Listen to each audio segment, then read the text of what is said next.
Parmigiano, some parsley, lemon zest, nutmeg, salt and pepper, and spinach. It's a spinach and ricotta filling. And now we're gonna use it in a pizza rustica. And like so many Italian recipes, pizza rustica varies from region to region and cook to cook. And while traditionally this savory pie is made with a rich filling of cheeses and cured meats, today I'm just going to use my leftover spinach and ricotta filling and bake it in a flaky golden pastry crust. And if you are scared of making pastry, please rest assured this pastry is super easy to make and it's also incredibly forgiving. And one of the main ingredients is extra virgin olive oil that will give the pastry beautiful flavor and lovely flakiness. Okay, let's measure out some double O flour. We need about 400 grams for this. And let's get some extra virgin olive oil. We need about 60 mils, so I'm actually using a measuring cup just to make sure. If you don't want to use a measuring cup, that's about 4 or 5 tablespoons. So let's add some water. That's about 200 mils. This is a very forgiving dough. If you feel like it's not coming together, it's a bit dry, add a bit extra water or a bit more oil. And I'm going to give it a stir and a pinch of salt, of course, and just mix it in. This is coming together nicely. All it needs now is my hands. Your hands are really your best tools in the kitchen. What happens when you knead a dough, you transfer your body heat into the flour and you activate the gluten, which turns the dough into a beautiful, elastic and smooth one. So just work with this part of your hand and stretch it out, roll it up, turn it, and repeat. It doesn't take too long. It's really about 5 minutes. I can feel it. It's soft, but it's not sticky. It might need a little bit of tough love as well.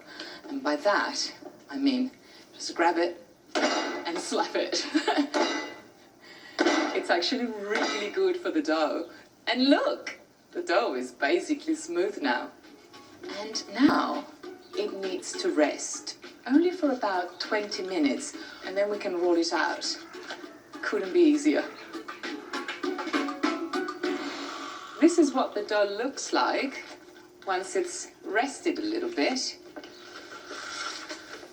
And it's super soft and incredibly pliable, which is a very good thing because we want to roll this very, very, very thin. And for that, we're going to need some flour and make a bit of a mess. There.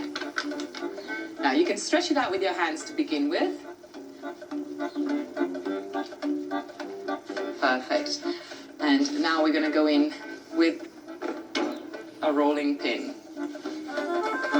And just try and stretch it out as thin as you can get it. Because the beauty of this pastry is in its paper thin texture. It goes so crispy in the oven, and then the filling becomes your hero. Just gonna grab it with my hands now, and if I can see my hands through the pastry, it means that it's ready to go. Oh, this is beautiful. Look at this. It's a sheet of wonderful pastry. We're gonna get an oven tray and make this pie.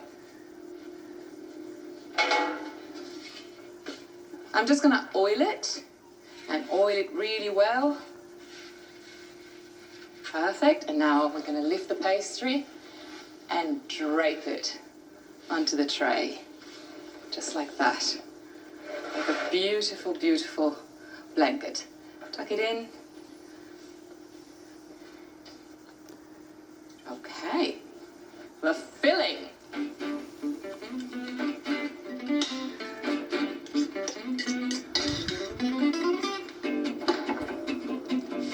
Just spread it onto the base. What a beautiful vegetarian dish. And I'm going to tuck it in this way and just pinch it together so that it creates a bit of a seal. And it's ready for the oven but we're gonna drizzle it with a little bit of extra virgin olive oil, a good pinch of salt, and into the oven for 30 to 35 minutes.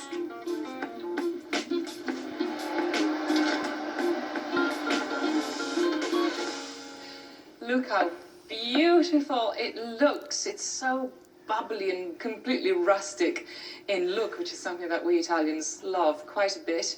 I think it's time for me to hack into it and cut some fat slices. And whatever is left over, I can put in my kids' lunch boxes tomorrow. Now, I'm gonna cut some lemon and squeeze it on top.